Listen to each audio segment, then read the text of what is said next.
Friends, इस video में हम यूनिट सॉल्यूशन का एनसीईआरटी को न्यूमेरिकल सोल्व करेंगे। एक्सरसाइज का स्टेटमेंट देखो क्या है। At 300 kelvin 36 gram of glucose present in per liter of its solution has an osmotic pressure of 4.98 bar. If the osmotic pressure of the solution is 1.52 bar at the same temperature, what would be it's concentration. तो यहाँ पर हमारे पास जो first solution है, यहाँ पर दो type के सॉल्यूशन है। यहाँ पर जो हमारे पास फर्स्ट केस है उसमें 36 ग्राम ग्लूकोज प्रेजेंट है इन पर लीटर सॉल्यूशन में, उसका ऑस्मोटिक प्रेशर कितना है 4.98 बार। मतलब यहाँ पर पाई की वैल्यू गिवन है। ऑस्मोटिक प्रेशर को हम पाई से डिनोट करते हैं। और यहाँ पर इस सॉल्यूशन के लिए टेम्परेचर कितना है 300 केल्विन है। अब सेकंड केस में क्या है, सेकंड सॉल्यूशन का जो ऑस्मोटिक प्रेशर है वो कितना है 1.52 बार है। और जो टेम्परेचर है वो सेम रहेगा, जो फर्स्ट सॉल्यूशन में है वही टेम्परेचर रहेगा यहाँ पर सेकंड केस में भी। What would be it's concentration. जो सेकंड सॉल्यूशन है जिसका ऑस्मोटिक प्रेशर 1.52 बार है, तो इसकी हमने कंसंट्रेशन निकालनी है। सेकंड केस में हमने क्या निकालना है, कंसंट्रेशन निकालनी है। ठीक है, तो मैंने यहाँ पर लिख दिया जो भी हमें न्यूमेरिकल में गिवन है। देखो फर्स्ट केस में क्या है, टेम्परेचर गिवन है 300 केल्विन, पाई क्या है यहाँ पर ऑस्मोटिक प्रेशर, और फर्स्ट केस में कितना है 4.98 बार, और वॉल्यूम कितना है देखो यहाँ पर लीटर है, मतलब वॉल्यूम 1 लीटर। और यहाँ पर जो ग्लूकोज है उसका एक्चुअल मास मैंने W से डिनोट किया है। ग्लूकोज का कितना है 36 ग्राम है। ठीक है, और सेकंड केस में टेम्परेचर तो सेम रहेगा जो फर्स्ट केस में। पाई की वैल्यू कितनी है 1.52 बार। और सेकंड केस में हमने क्या निकालना है, कंसंट्रेशन निकालना है, मतलब सेकंड सॉल्यूशन के लिए। ठीक है, अब इसको हम सोल्व करते हैं। देखो यहाँ पर जो मोलर मास होगा ग्लूकोज का वो भी निकाल लेते हैं पहले। C6H12O6 का मोलर मास क्या होगा यहाँ पर लिख लेते हैं इसका फॉर्मूला। यहाँ पर देखो जो कार्बन का एटॉमिक मास होता है वो कितना होता है 12 होता है। और कितने कार्बन है यहाँ पर 6 है, मल्टीप्लाई कर देंगे। प्लस हाइड्रोजन का 1 होता है, कितने हाइड्रोजन है 12 है। प्लस ऑक्सीजन का कितना एटॉमिक मास होता है 16, मल्टीप्लाई कितने ऑक्सीजन है 6 है। इनको हम सोल्व करेंगे तो हमारे पास कितना आएगा यहाँ पर 72 प्लस 12 प्लस 96, तो यहाँ पर कितना आ गया 180 ग्राम पर मोल। ये आ गया हमारे पास इसका मोलर मास। ठीक है, तो अब यहाँ पर हम कंसंट्रेशन निकालने के लिए ऑस्मोटिक प्रेशर वाला फॉर्मूला लगाएंगे। यहाँ पर क्या होता है फॉर्मूला, ये हमारे पास मोलर मास है किसका, ग्लूकोज का।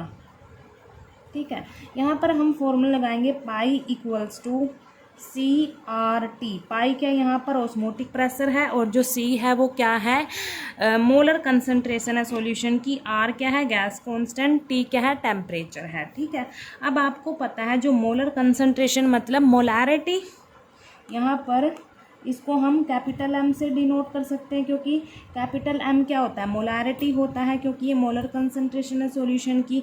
तो मोलैरिटी क्या होती है, number of moles of solute. Number of moles of solute को हम N से डिनोट करेंगे, डिवाइड में volume of solution in litre. तो हमारे पास C की वैल्यू क्या आई N divide by V। N क्या है यहाँ पर number of moles of solute divide by volume of solution in litre. क्योंकि C क्या है मोलर कंसंट्रेशन, तो इसको हम मोलैरिटी बोल सकते हैं, और उसका फॉर्मूला ये होता है। ठीक है, अब देखो यहाँ पर ये N क्या है नंबर ऑफ मोल्स है सोल्यूट के। सोल्यूट क्या मतलब ग्लूकोज है। ठीक है, तो हम पहले मोल्स ही कैलकुलेट कर लेते हैं। मोल्स किसके इक्वल होते हैं, ग्लूकोज के मोल्स कैलकुलेट करेंगे। यहाँ पर ग्लूकोज के मोल्स किसके इक्वल होते हैं, एक्चुअल मास डिवाइड में मोलर मास, यही फॉर्मूला होता है। Actual mass of glucose divide में molar mass of glucose. Actual mass को हम W से डिनोट करेंगे, C6H12O6 का है ये, डिवाइड में मोलर मास किसका, ग्लूकोज का ही, M से डिनोट करेंगे C6H12O6। और ये जो मोल्स है वो N से डिनोट करेंगे। तो N हमारे पास यहाँ पर देखो जो एक्चुअल मास है ग्लूकोज का वो कितना है 36 ग्राम है। 36 ग्राम डिवाइड में मोलर मास कितना अभी कैलकुलेट किया 180 ग्राम पर मोल। ठीक है, इसको हम सोल्व कर लेते हैं। यहाँ पर ग्राम से ग्राम कैंसिल हो जाएगा, इसको करेंगे सोल्व। ये 18 से कट जाएगा, यहाँ पर 18 2 ज़ा 36, 18 1 ज़ा 1 और यहाँ पर एक 0। यहाँ पर ये 2 से कैंसिल हो जाएगा, 2 1 ज़ा 2, यहाँ पर ये 5।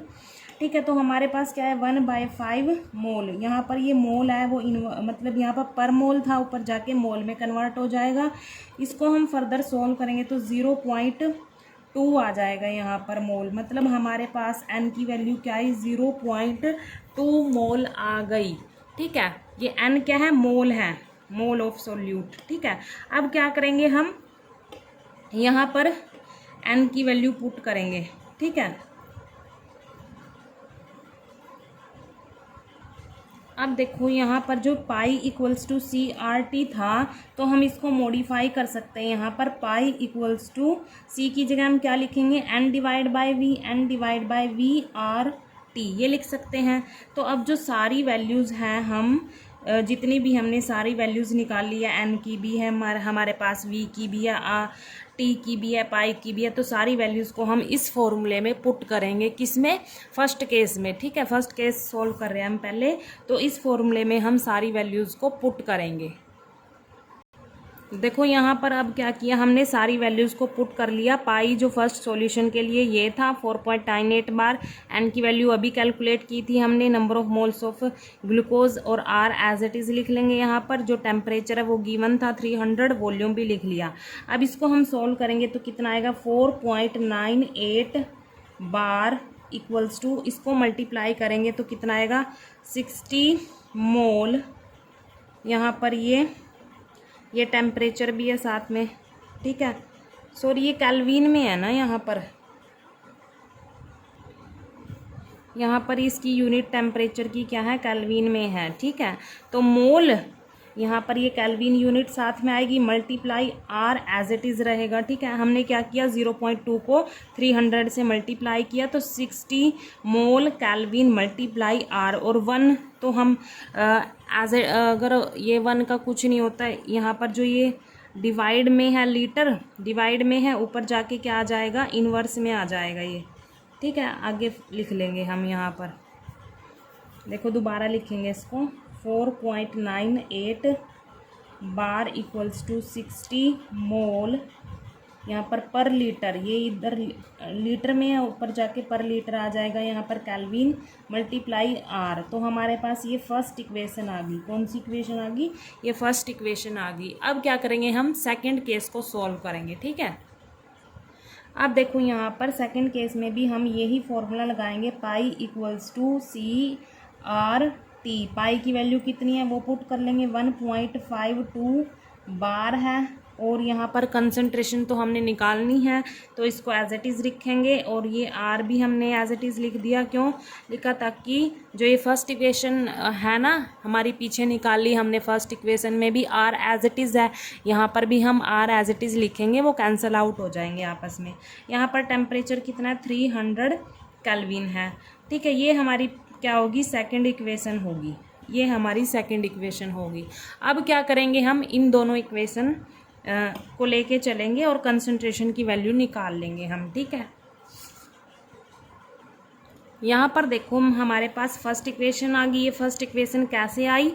फर्स्ट केस से आई। फर्स्ट जो सॉल्यूशन था, जो सेकंड सॉल्यूशन था, उससे हमारे पास सेकंड इक्वेशन आ गई। ठीक है, हमने कौन सा फॉर्मूला यूज़ किया इसमें? पाई इक्वल्स टू CRT, दोनों में यही फॉर्मूला यूज़ किया। अब इनको हम सॉल्व करेंगे। क्या करेंगे, जो सेकेंड इक्वेशन है उसको डिवाइड करेंगे। यहाँ पर लिख लेते हैं, divide second equation by first equation.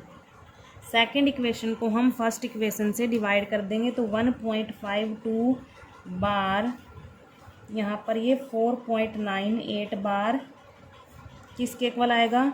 ये C मल्टीप्लाई R मल्टीप्लाई 300, ये है केल्विन है, सॉरी यहाँ पर इसकी यूनिट क्या है? केल्विन है, केल्विन है यहाँ पर। ठीक है, पीछे भी ठीक कर लेते हैं। इसकी यूनिट क्या है टेम्परेचर की? केल्विन, केल्विन ही है यहाँ पर। ठीक है, अब देखो यहाँ पर डिवाइड क्या आएगी? फर्स्ट इक्वेशन 660 मोल पर लीटर केल्विन मल्टीप्लाई आर।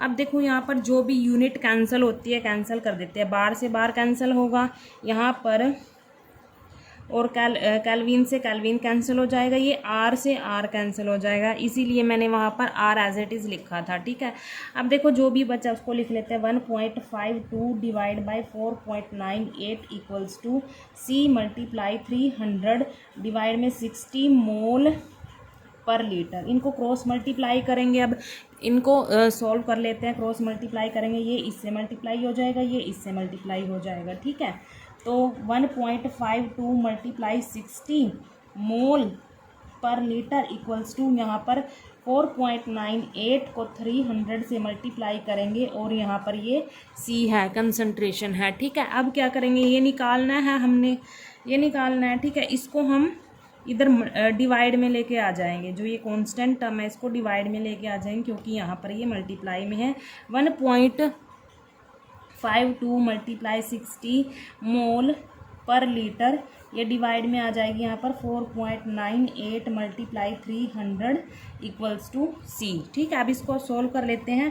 पहले क्या करेंगे, इसको मल्टीप्लाई करेंगे, फिर इसको मल्टीप्लाई करेंगे। देखो ऊपर वाले को मल्टीप्लाई किया तो क्या आया, 9.2 मोल पर लीटर, डिवाइड में इसको मल्टीप्लाई किया तो 1494 आ गया इक्वल टू कंसंट्रेशन। ठीक है, अब इनको डिवाइड करेंगे हम। डिवाइड करने पर हमारे पास कंसंट्रेशन की वैल्यू कितनी आएगी, 0.061 मोल पर लीटर आ जाएगी। और ये किसकी वैल्यू आई हमारे पास, मोलर कंसंट्रेशन की वैल्यू आई। ठीक है, हमने जो सेकंड सॉल्यूशन के लिए कंसंट्रेशन की वैल्यू निकालनी थी वो कितनी आई, 0.061 मोल पर लीटर। और इसको हम क्या लिख सकते हैं, यहाँ पर 0.061, यहाँ पर ये इसकी यूनिट होती है ना मोलैरिटी की, एम से डिनोट करते हैं, ये भी लिख सकते हैं हम। ठीक है, तो हमारे पास कंसंट्रेशन आ गई 0.061 मोल पर लीटर। ठीक है, जो क्वेश्चन में पूछा था वो हमने निकाल दिया। Thank you.